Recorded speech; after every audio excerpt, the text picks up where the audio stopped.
আপনারা কিভাবে দেখছেন নেপাল ম্যাচটাকে আমি জানি না। কিন্তু আমি দেখছি there is nothing to gain and nothing to lose। মানে এর চেয়ে ভালো স্টেজ আর হয় না যে আপনার না, আপনার হারলে কিন্তু অনেক কিছুই হারাবে বাংলাদেশ। ওই চাপটাও আসবে। বাংলাদেশ হারাবে কিন্তু হাবিয়ার কাবরেরা কি হারাবে কিছু? হাবিয়ার কাবরেরার কি হারানোর কি কিছু আর আছে?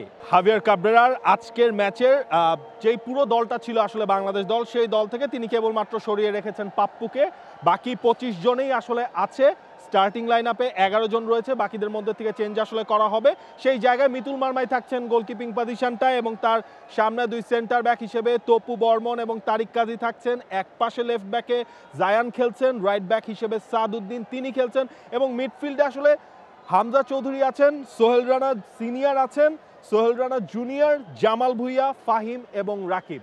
আচ্ছা, এই 11 দেখে কোনো প্রশ্ন তো নিশ্চয়ই মনে উকি দেওয়ার কথা যে বাংলাদেশের এই 11টা কি আসলে বেশিরভাগ সমর্থককে দেখতে চেয়েছেন। আমি জানি সমর্থকদের চাওয়া পাওয়ার সব কিছু আসলে একটা ফুটবল ম্যাচে তার মিল খুঁজে পাওয়া যাবে না, কিন্তু 11টার কোন কোন জায়গায় আপনার কাছে মনে হয় যে এখানে প্রশ্ন করা যায়? আচ্ছা, এক হচ্ছে কি আপনার সমিত সোম কেন আজকে শুরু থেকে নাই, ওই জায়গায় মনে হয় হাভিয়ার কাবরেরা তাকে একটু আসলে রেস্টেই যেটা রেখেছে। দরকারি ছিল। হ্যাঁ, যে ইন্ডিয়ার এগেনস্টে ম্যাচ আছে, আজকের ম্যাচেরও হয়তো বা সেকেন্ড পোর্শনে আমরা তাকে দেখতে পারি।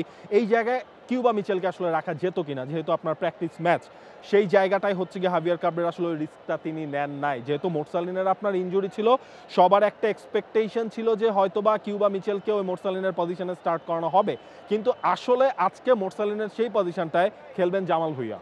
জামাল ভুঁইয়া আরও একটা স্টার্ট পেয়ে যাচ্ছেন। গত দুইটা ম্যাচে বাংলাদেশের যে কিছুটা গোল করার দিকে পারদর্শিতা দেখানো, তার সবটাই আসলে বা অনেকটুকুই জামাল ভুঁইয়া পরে মাঠে নামার পরে। জামাল আজ স্টার্ট করছেন ঠিকই, কিন্তু মিডফিল্ডে যে কম্বিনেশনটা অর্থাৎ হামজা চৌধুরীর সঙ্গে সোহেল রানাকে রাখা হয়েছে।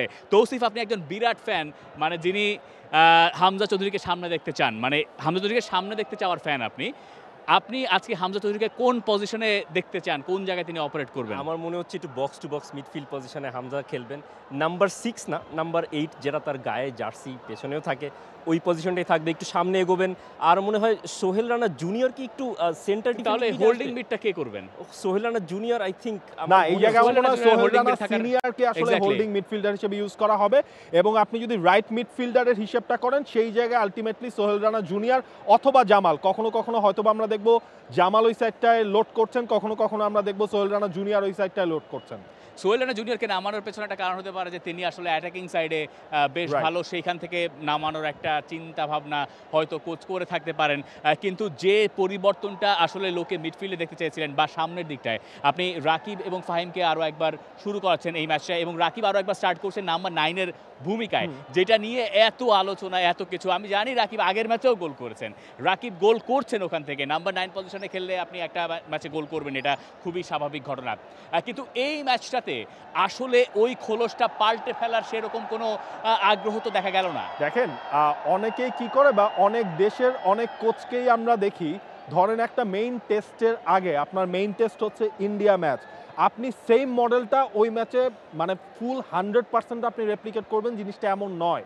আপনি ওই ম্যাচে যদি কোনো একটা বিপদে পড়েন, আপনার কাছে প্ল্যান বিটা আসলে তাহলে কি থাকবে? ওই ম্যাচের সিচুয়েশন ধরে ধরে যে আমরা অনেক কোচকেই দেখি তারা 11 চেঞ্জ করে ফেলেন, তারা প্লেইং স্টাইল চেঞ্জ করে ফেলেন। সেই জিনিসটা আপনি কখন করতে পারবেন? যখন এ ধরনের ম্যাচগুলোতে আপনি ওই প্লেয়ারদের কাছ থেকে ওই আউটপুটটা পাবেন।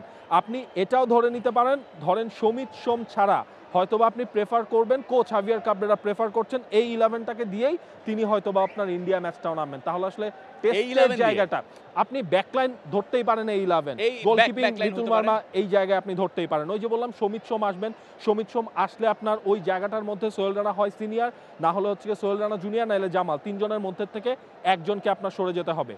তখন হামজার পজিশনটা কিন্তু আরেকটু নিচে চলে আসবে। হৃদয়কে আপনি ইনক্লুড করবেন কিনা, আজকে ম্যাচের কোন স্টেজে আপনি হৃদয়কে ইনক্লুড করছেন, সেই জিনিসগুলোও কিন্তু আসলে দেখা হবে। তবে দিন শেষে আসলে দেখা যাবে কি, ওই আপনার ইন্ডিয়া ম্যাচটাতেও আমার মনে হচ্ছে ওই রাকিব ফাহিমকে দিয়েই আসলে স্টার্ট। আমি তো মোটামুটি এই 11 দেখে ইন্ডিয়া ম্যাচের 11 চোখে দেখতে পাচ্ছি বলে আমার কাছে এখন মনে হচ্ছে। এখন এইটার ব্যাপারটা এমন দাঁড়াবে, দিন শেষে যদি রেজাল্ট কোচ আনতে পারেন, তাহলে সেখানে একটা বাড়তি আগ্রহ বা সেখানে একটা উদ্দীপনা হয়তো কোচ পেতে পারেন। কিন্তু যে জায়গাগুলোই নিয়মিতই প্রশ্নটা উঠছে যে 11-এ আপনি কি ধরনের কি নামাতে চান। কাজেম শাহকে স্টার্ট করানো গেল না, মানে এই ধরনের ম্যাচে না আপনি কাজেম শাহকে আরও বেশি আন্তর্জাতিক ম্যাচে থিতু করবেন বা আরেকটু অভ্যস্ত করবেন। কাজেম শাহকে আমরা দেখলাম না 11-এ। আমরা এই 11-এ কিউবা তো দেখলামই না, যেটা হয়তো আমরা এক্সপেক্ট করছিলাম। তিনি তো প্রাথমিক স্কোয়াডে ছিলেনই না, পরে তাকে নেওয়া হয়েছে এবং কিউবাকে আমরা হয়তো পরের দিকে দেখতে পাবো। খুব সাহসী 11 কি আমরা বলতে পারি এটাকে? না, সাহসী 11 কি বলা যায়? আসলেই তো বলা যায় না। এই ধরনের যেটা ভাই বলছিলেন, নাবিল বলছিলেন যে না, ঠিক টেস্টের আছে আগে নাবিল ভাই, ঠিক আছে, সমস্যা নাই। আপনি বলতে পারেন।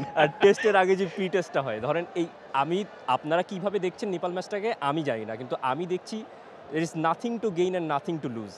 মানে এর চেয়ে ভালো স্টেজ আর হয় না যে আপনার না আপনার হারলে কিন্তু অনেক কিছুই হারাবে বাংলাদেশ, ওই চাপটাও আসবে। বাংলাদেশ হারাবে, কিন্তু হাবিয়ার কাবরেরা কি হারাবে কিছু? হাবিয়ার কাবরেরা কি হারানোর কি কিছু আর আছে? আমার মনে হয় না। মানে বাংলাদেশ এখন এই মুহূর্তে আছে, ধরুন বছরে তো কয়টা ম্যাচ খেললো, মার্চে ভারতের সঙ্গে হিসেব করলে মানে 6টা ম্যাচ খেলেছে বাংলাদেশ এই বছর, 6টা ম্যাচ খেলে এখন পর্যন্ত খেললো। তো এই পর্যায়ে এসে বছরের এই সময়ে Bangladesh has nothing to gain and nothing to lose. মানে বাংলাদেশ এশিয়ান কাপ কোয়ালিফাইং করবেও না, আর ভারতের বিপক্ষে ম্যাচটা হারলেও কি জিতলেও কি, কিন্তু নেপালের বিপক্ষে যে এটা তো টেস্ট রান, ভারতের বিপক্ষে ভালো একটা রেজাল্ট করতে হলে তো এইখানে তো এক্সপেরিমেন্টাল স্কোয়াড বা এক্সপেরিমেন্টেশন আপনার দেখাইতে হবে। ক্যাম্পটাও তো বেশ আগে থেকেই শুরু হয়েছে। For more updates, subscribe to our YouTube channel and click on the bell icon. Follow us on Facebook and Instagram. Download T-Sports app to enjoy exciting games and highlights. Visit tsports.com.